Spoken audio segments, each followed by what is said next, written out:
2 minutes past 11 at night. My house was so quiet that the only sound was the dry, steady ticking of the wall clock. I sat in the living room, the table lamp casting a faint yellow glow across the worn pages of an old book. Suddenly, my computer vibrated, the screen glowing hazy in the dark.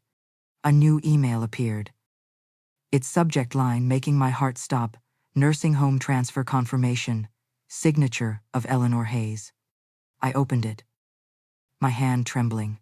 Inside, the cold words read, Mrs. Eleanor Hayes has agreed to transfer into Golden Sunset Nursing Home tomorrow. All procedures are complete. Please prepare luggage. Beneath it was a power of attorney document with a perfectly round signature that looked exactly like mine, neatly stamped with a notary seal. I was frozen. I had never signed it. Never. Before I could gather myself, my phone buzzed. A text from Lucas, my son, Mom. The moving company will come tomorrow. The contract's already signed. This is all for your own good. Brooke and I have taken care of everything. I stared at those words, my eyes burning. For your own good, I was being pushed away without a single conversation, without a single question asked. I stood and stepped out onto the porch. The pale yellow glow of the streetlight spilled down, the night breeze carrying the damp scent of pine. In front of the door, neatly stacked cartons already waited. On one box, scrawled in messy black marker, were the words, Kitchen, Donate. I collapsed down, reaching out to trace the word, Donate. This was the kitchen where I had cooked hundreds of dinners for my family. The very place where Lucas used to do his homework as a little boy. And now, it was all just donations. A storm of questions pounded in my head. Who forged my signature? Was it Brooke or Valerie, her mother? And Lucas, my own son? Why did he stay silent? Complicit, I went back into the living room and sank into the chair. My shaking hand gripped the phone tight. I wanted to call Lucas right then, to scream, "Do you think I'm a burden? Do you want to cast me aside just to ease your conscience?" But my throat closed tight. No words could escape. My eyes drifted toward the small safe in the corner, the place where I had kept every important paper since the days Thomas, my husband, was alive. Slowly, I walked over, turning the familiar code. The metal door swung open, releasing a chill into the silent room. Inside, tucked neatly among old folders, was the living trust Thomas had prepared before he passed away. I pulled it out, my hand brushing the worn leather cover. My heart pounded as I remembered what Thomas had once told me years ago: don't ever be afraid. I left a clause, a secret meant only for you. One day, if you're ever cornered, it will save you. And now, in the heavy midnight air, with those cartons outside the door standing as proof of betrayal, I knew it was time to open those pages. A clause no one else had ever known, and perhaps the only flame left to help me hold on to my dignity. I sat frozen with the folder in my hands, memories slowly flooding back like fragments of an old film. For the past 3 years, I had seen cracks forming in my family, but I chose silence, thinking everything would mend itself in time. Now I understood. My silence only gave them the courage to push me out faster.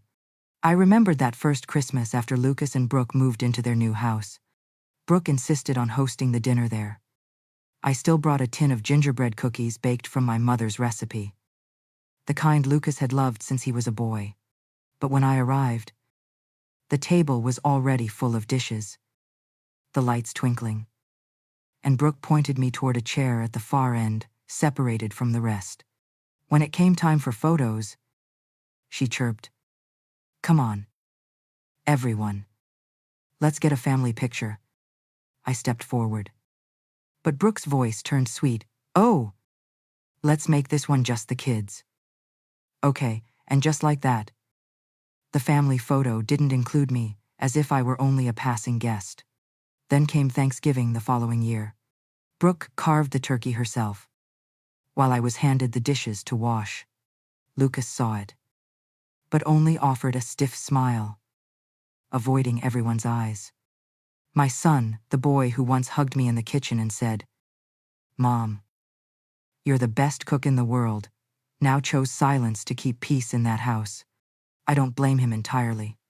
Lucas never liked conflict. As a child, whenever arguments arose, he would always try to change the subject. But silence is still a choice.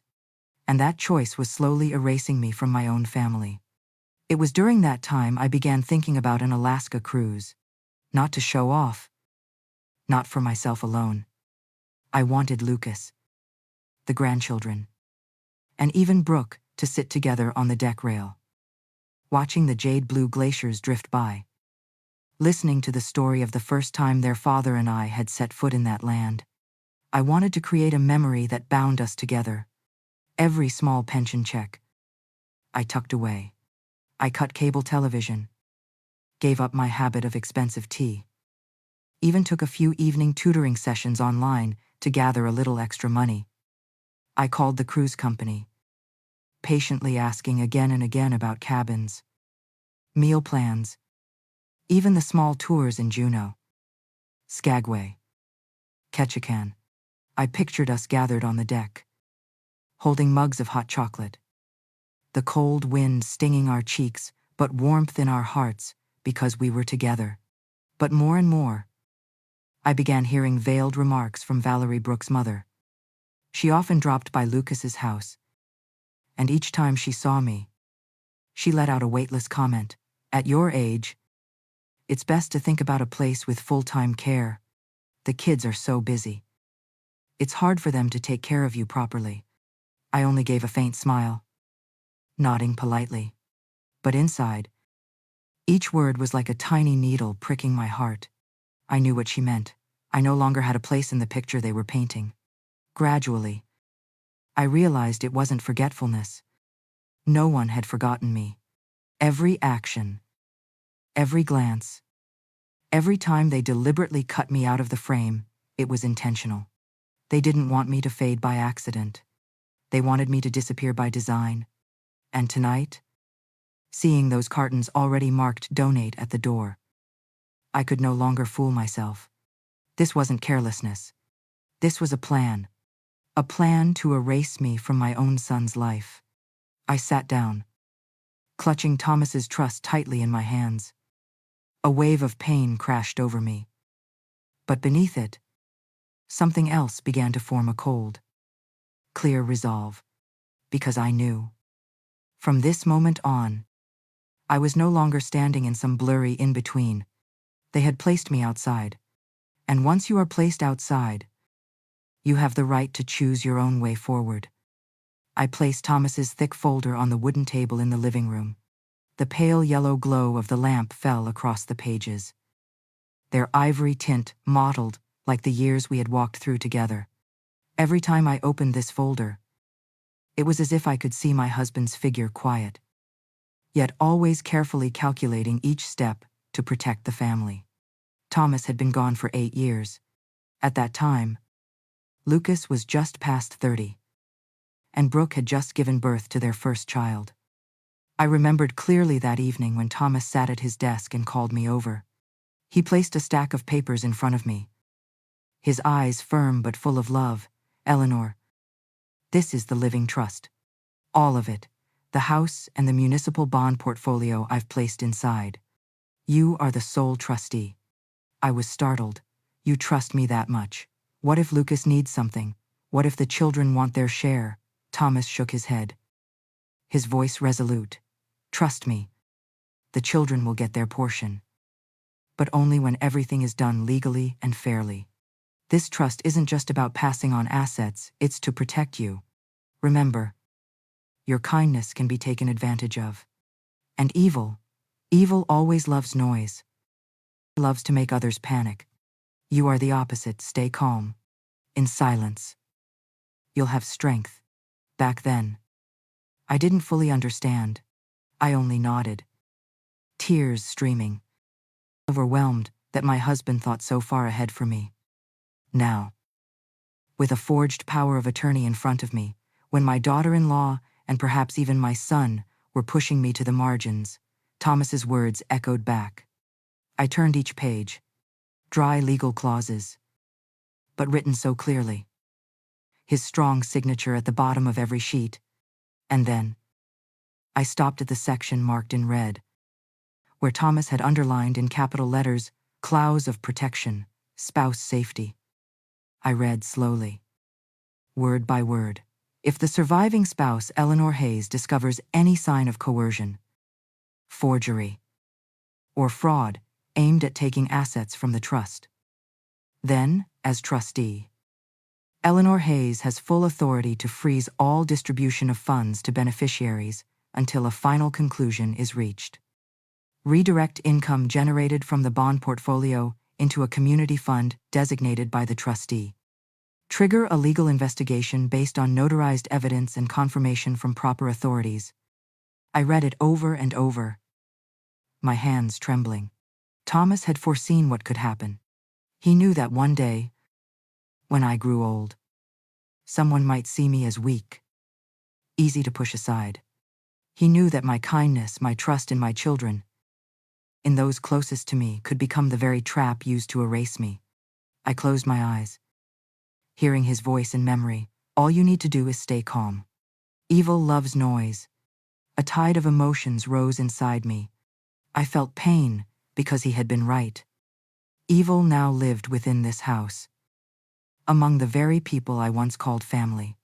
But I also felt gratitude because Thomas had left me a key, an honorable way out. I remembered Valerie's recent visits. She always spoke in that half-joking, half-serious tone. At your age, you really should think about a place with doctors on call. Living alone. What if something happens? And Brooke, who never bothered to hide her annoyance whenever I spoke of the past.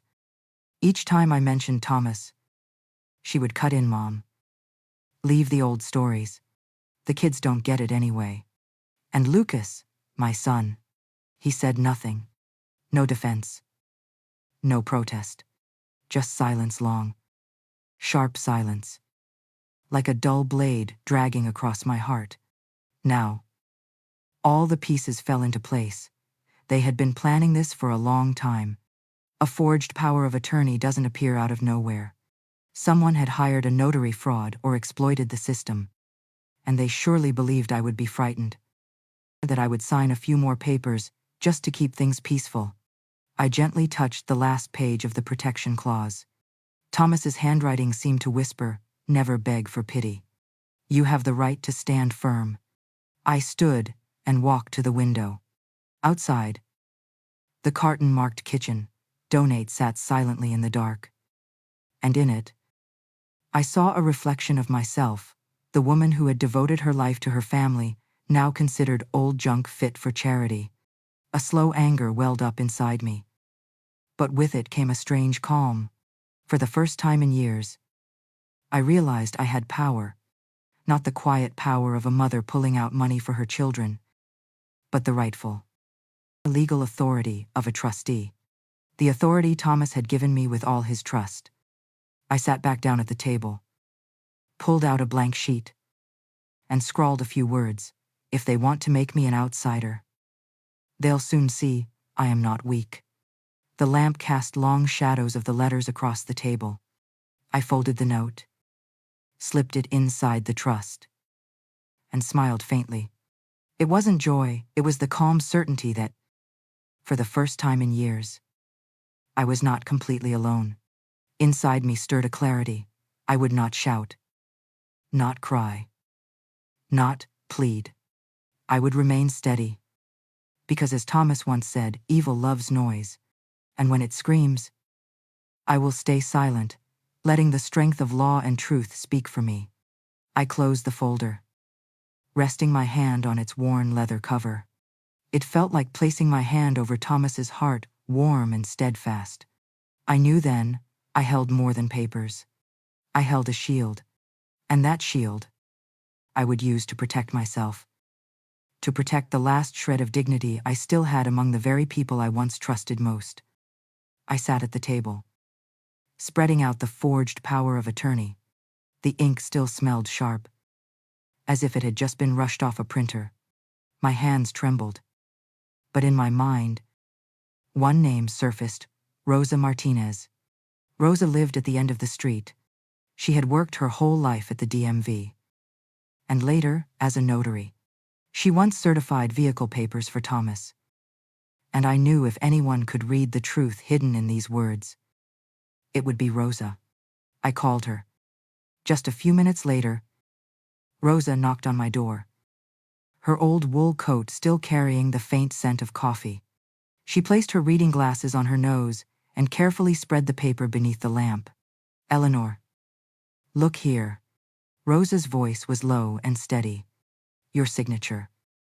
Sure, it can be copied. But this seal," she tapped her finger lightly against the blurred green stamp. "The copyright year is wrong. This seal came from last year's batch. But the notary listed here claims they've been practicing since 2015. Doesn't match. And the notary's signature, see it, the pen pressure is uneven. A real signer presses firmly at the start, then eases. This one is the opposite, classic forgery." I swallowed hard. My heart ached. But a quiet fury began to rise. "So, they hired a forgery service?" I asked. My voice hoarse. Rosa nodded. "There's an entire quick service network that does this. Cheap. Fast. But dangerous. I've heard of it but never thought it would land right at your door." I closed my eyes, forcing myself to stay calm.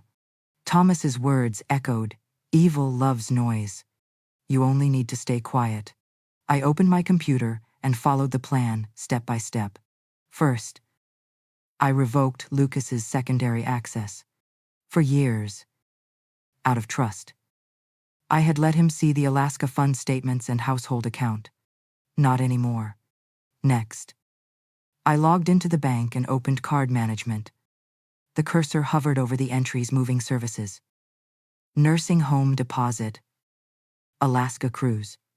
I scheduled a freeze on all three. Just one click. But inside me, a slow fire blazed. I didn't stop there. I called Pastor Jim, the old minister from my church. I invited him to stop by in the morning just for tea. And if possible, to take notes of our conversation. He sounded surprised. But hearing my voice, he didn't press. He only said, "All right. Eleanor, I'll be there before 8. Setting the phone down, I realized my hands had stopped shaking. I was no longer passive. It was late. I was about to stand when my phone buzzed. A message from Brooke. "The truck will be there at 8 a.m. Don't make this hard." I stared at the words. My lips pressed tight. They thought I would cry, beg, or thrash about in despair. Instead, I typed slowly. Each letter deliberate, fine. Just one word. I hit send. The screen went dark again, reflecting my face calm, resolute, and silent as a winter lake. The next morning, just as the sun peeked through the oak trees, the roar of a truck engine echoed outside my door. The clock struck exactly 8:15. I sat quietly in the living room, steam rising from my cup of tea. Footsteps shuffled across the yard, and a worker's voice called out, "Let me scan the deposit card first." A pause. Then the scanner beeped once, then again. Shrill and sharp. The worker frowned. Tried again. Muttering under his breath, "Card declined." "What's going on here?" he called the company. I could hear his rushed words clearly. "Yes. The contract's been canceled, but we're already here." "No. The client can't just change things at the last minute." At last, he hung up, looking confused. The truck stayed parked, but no one moved forward. Right then, Valerie appeared. She was dressed as if this were some grand occasion: gray coat, glossy scarf, her cold eyes sweeping the room until they landed on me. Sitting upright. "Eleanor," she said, her voice like a blade. You can't stand in the way of the future. At your age, professional care is inevitable. I didn't respond right away. I stood, walked to the doorway, then slowly turned back inside. The door remained wide open. Lifting my head, I spoke clearly. Please, everyone, come into the living room. I have something to show you. The air grew heavy. Brooke followed her mother in, her face still tight with strain. Lucas trailed behind, eyes carefully avoiding mine. I set the thick folder down in front of them, opening to the marked page. My voice was slow, each word dropping like a stone. It's written here very clearly. Any act of coercion or forgery against the surviving spouse. The trustee has the right to freeze all distribution of funds, redirect income to a community fund, and trigger legal investigation. I looked up. Brooke had gone pale, her lips trembling. Valerie gave a sharp laugh. Paper clauses won't change reality. We all know Eleanor isn't in her right mind anymore. I didn't let her finish. I reached for the small recorder, placed it on the table, and clicked it on. A dry, unmistakable voice played. Lucas, just sign for your mother. She doesn't need to know the details. She's old if her name's there. It's all valid. It was Valerie's voice. Pastor Jim, seated across from us, nodded firmly. His deep tone carried weight. I heard every word when Eleanor called me last night. This is not a mistake.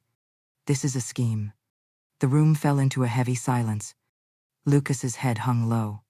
Brooke turned away, biting her lip until it bled. Valerie's face flushed red with fury as she shouted, "Enough, call the lawyer, we'll sue." She snatched up her phone, stabbing at the screen. But instead of a connection, the display flashed, card locked, suspected fraudulent activity. I heard her furious exhale. Rosa had warned me last night. Just report suspected fraud, and the bank will freeze all linked cards under the risk system. Valerie won't be able to wriggle out of it so fast. Valerie hurled her phone onto the chair, her eyes blazing. I kept my tone calm. No need for a lawyer just yet. Valerie, the truth will speak for itself. At that moment, a notification chimed from my laptop. I opened it. On the screen, the words appeared from the Alaska Cruise Line: request to change passenger and payment account holder. My heart pounded. For a brief moment, I looked at the three faces before me: anger, shame, confusion, then pressed my finger on confirm. The screen flared bright, and in that instant, I knew the wheel had turned. That afternoon, the house grew quiet again after all the threats and hostile stares. I sat in the living room, the cup of tea on the table, long gone cold, staring at the laptop screen with the email confirming the passenger change. My heart still trembled, but not from fear anymore.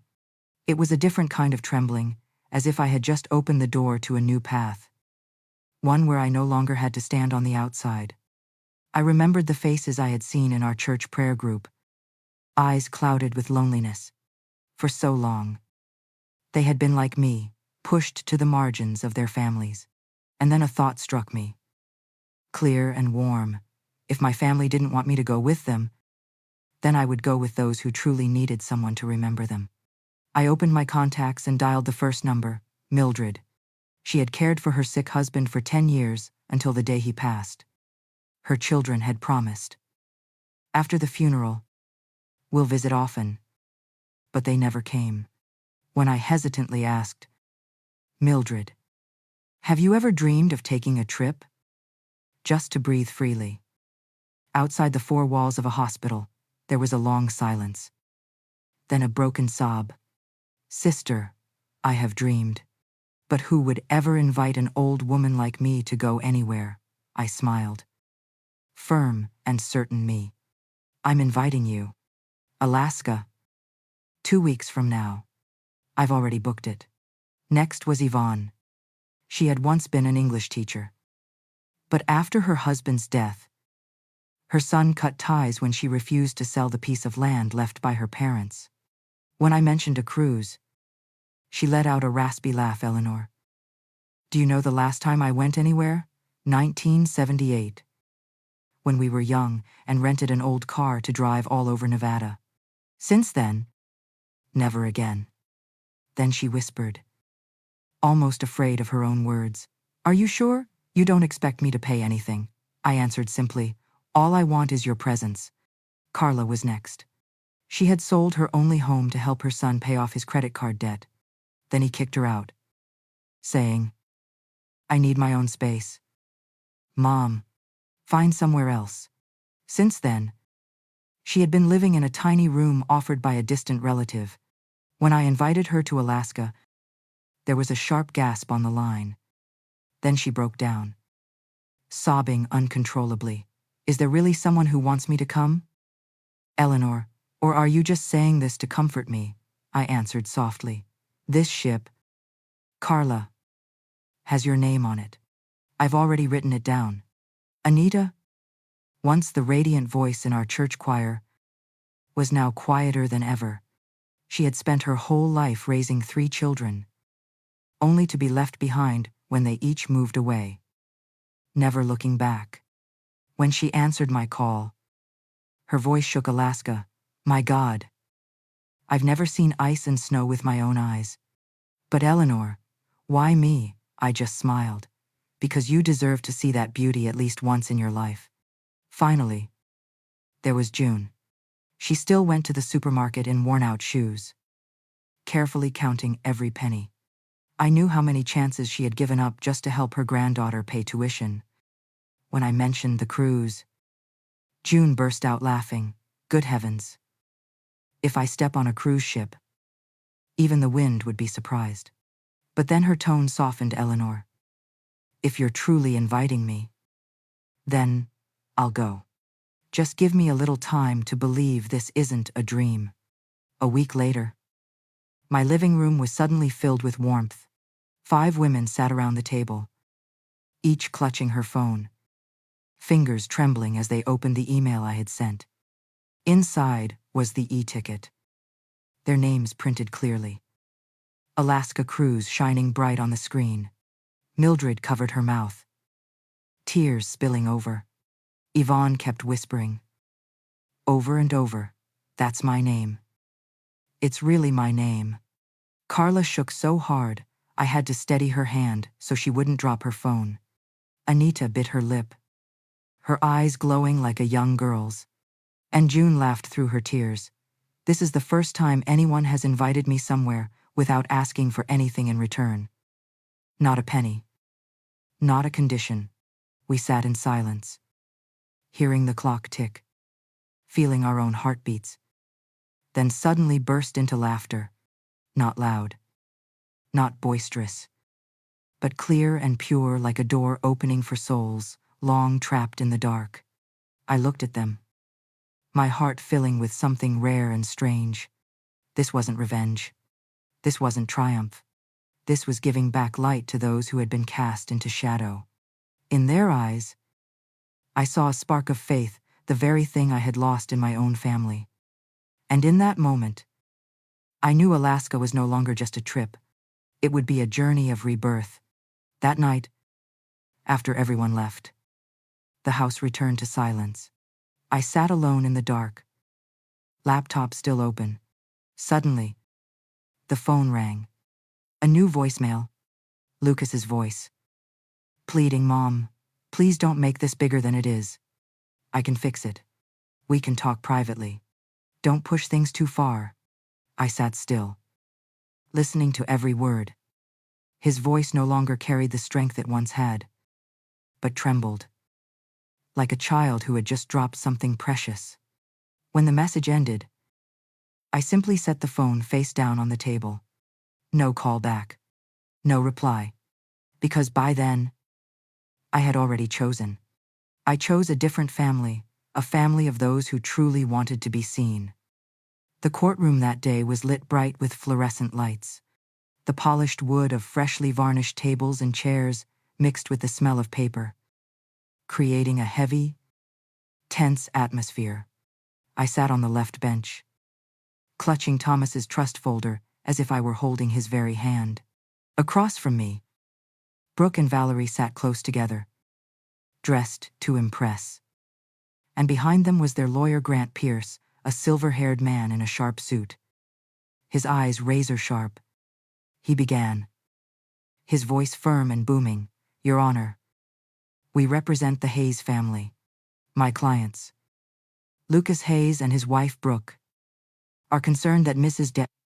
Eleanor Hayes, Lucas's mother, no longer has the mental capacity to manage her finances. Her recent decisions show disorder and danger, particularly when she suddenly froze accounts, disrupting the family's plans. We request financial guardianship over her."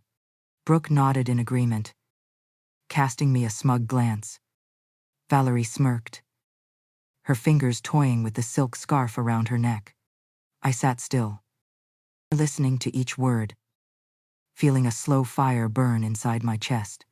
My lawyer, a small woman with bright, sharp eyes, stood, "Your Honor. The other side claims Mrs. Eleanor is confused, but we have evidence to prove the opposite." At that moment, Rosa took the witness stand. She set down her leather case, opened it, and pulled out a thick folder along with enlarged photos. Her voice was steady.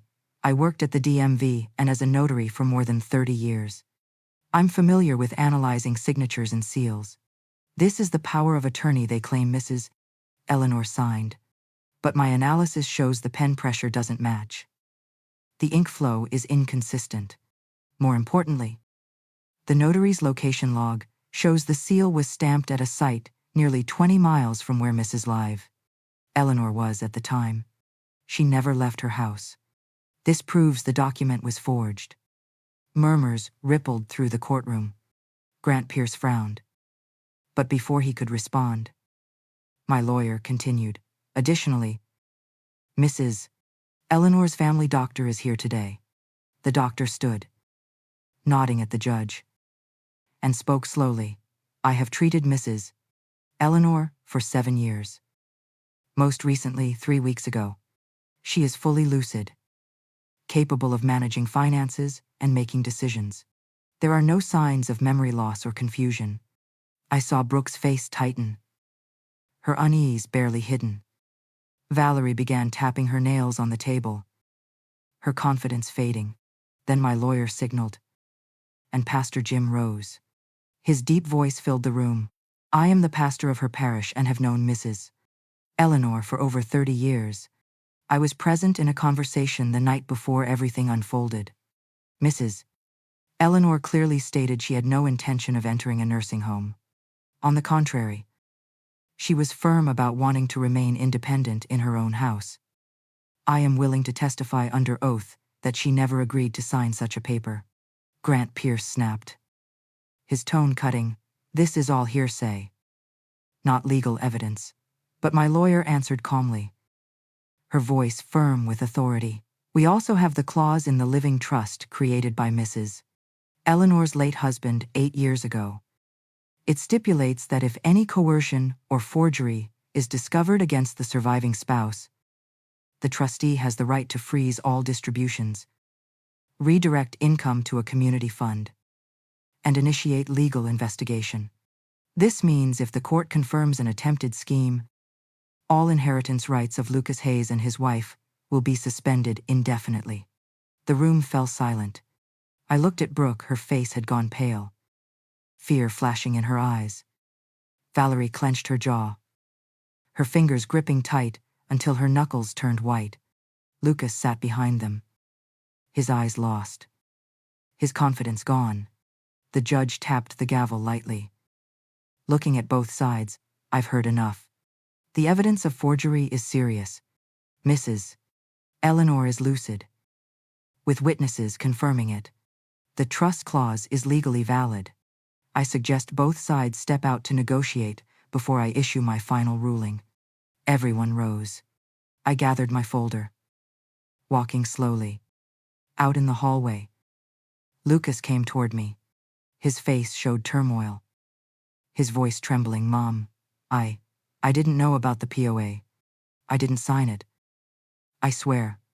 I just didn't want to go against Brooke. I thought everything would settle down. I stopped, looking straight into my son's eyes. All those years of raising him, all that trust, now condensed into a deep sorrow. I placed my hand on the trust folder and spoke slowly. Each word heavy as stone. You chose silence.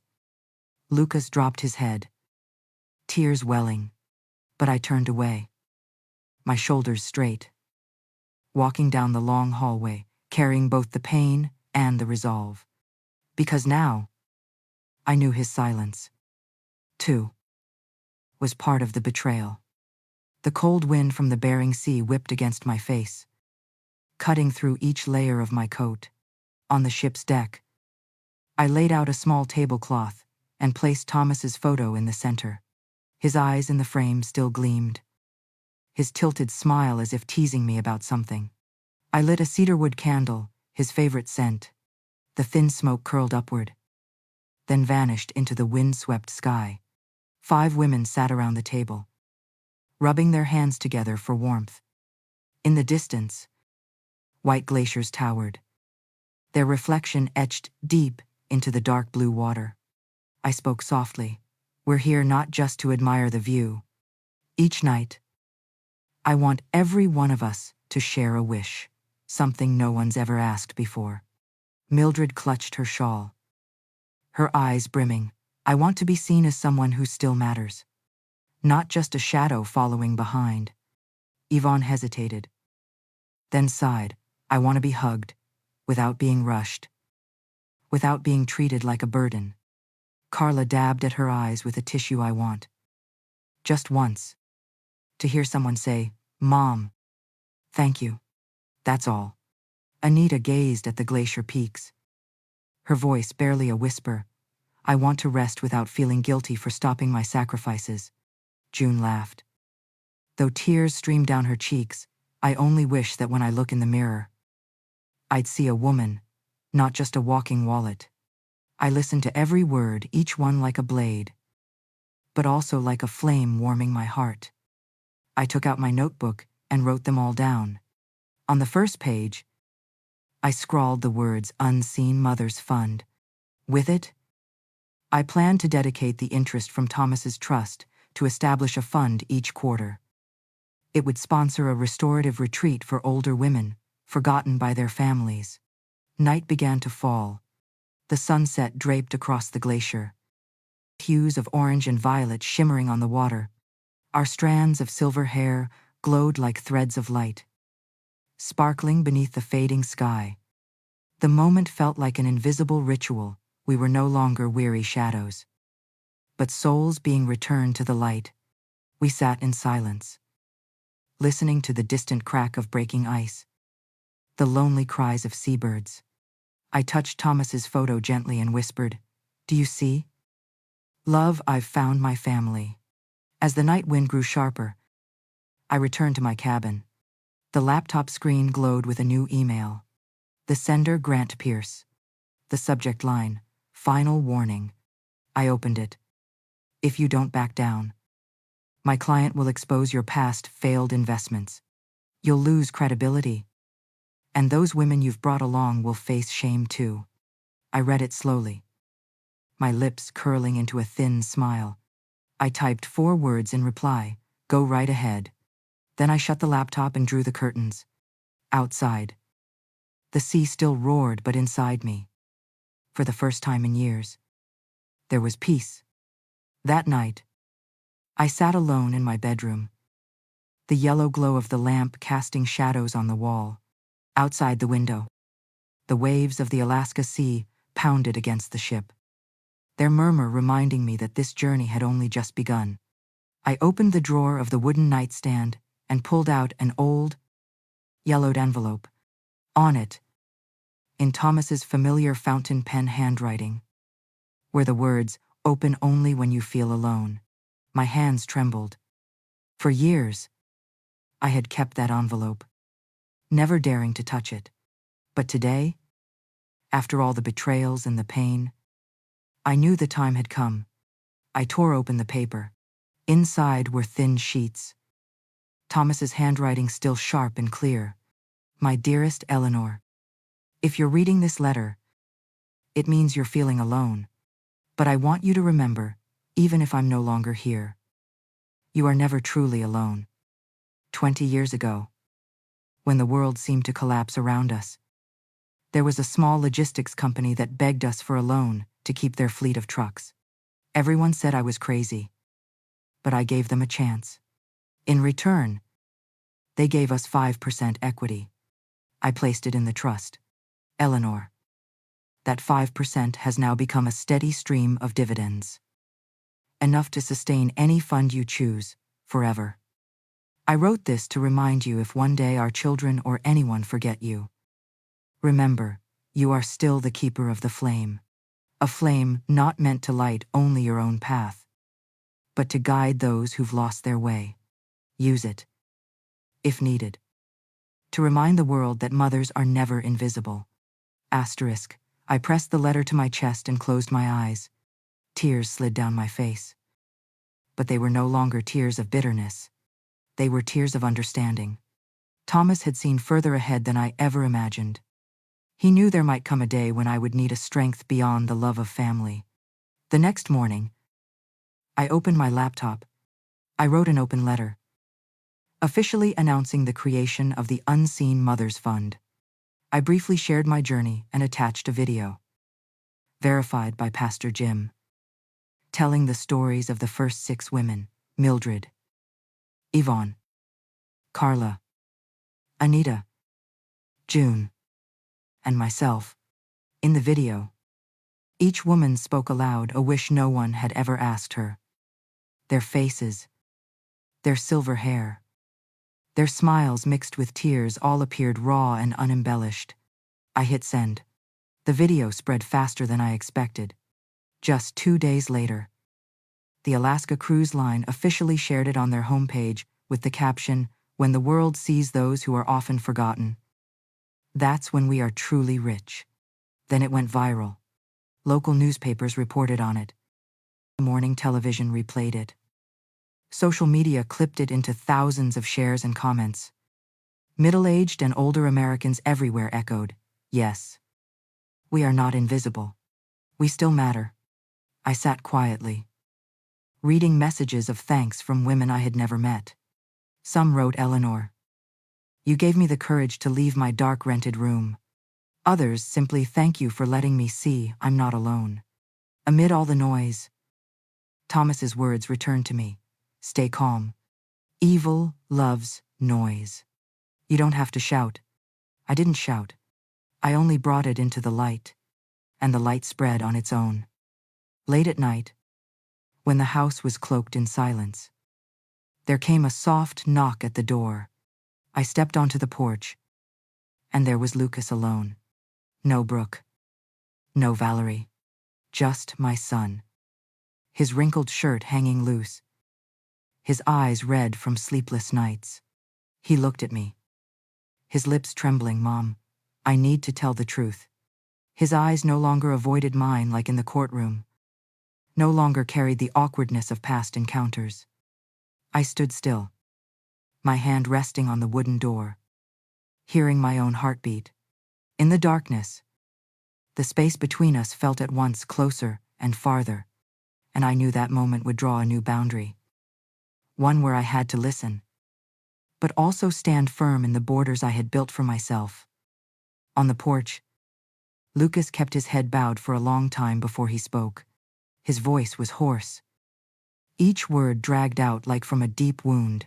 "Mom, I have to confess. It was Brooke and Valerie who hired a document service to rush the power of attorney. They wanted to sell your house, use the money to pay off credit card debt, and remodel Valerie's kitchen. I knew, but I was afraid the family would fall apart, afraid everything would explode. So I stayed silent. I looked at my son. Even though he was nearly 40, I could still see traces of the little boy who once hugged me in the schoolyard. But today, his eyes held only exhaustion and regret. I drew in a deep breath. "Lucas, You are my son. That will never change. But you chose silence. And silence is also a part of betrayal. He trembled. His hands clenched tight. Mom, I'm sorry. I don't know how to make it right. I sat down on the wooden chair by the porch and gestured for him to sit as well. The night wind swept through. And the wind chime Thomas once gave me rang softly, its sound reminding me of the strength in calmness. I spoke slowly, not yelling. Not condemning, I will not punish with money. But I will set boundaries. You are still my son. You can still visit me. But Brooke and Valerie will never again touch my finances. If we meet, it will only be in public. And with witnesses. And there will be no distributions from the trust until the family goes through counseling. And Brooke and Valerie write a clear letter of apology. Not just to me, but to themselves, for letting greed lead the way. Lucas bit his lip. His eyes wet. He nodded. Like a child receiving punishment, yet knowing he was still loved. I placed my hand gently on his shoulder. You are still my son. But from now on, I am no longer a walking wallet for anyone. I stood and stepped back inside. In the living room, the Unseen Mothers Fund notebook lay open on the table. I added a few new names, women who had written to me after seeing the video go viral. I read each name softly in the gentle lamplight, my silver hair catching the glow like a small but steady halo. Outside, the wind chime Thomas gave me sang quietly.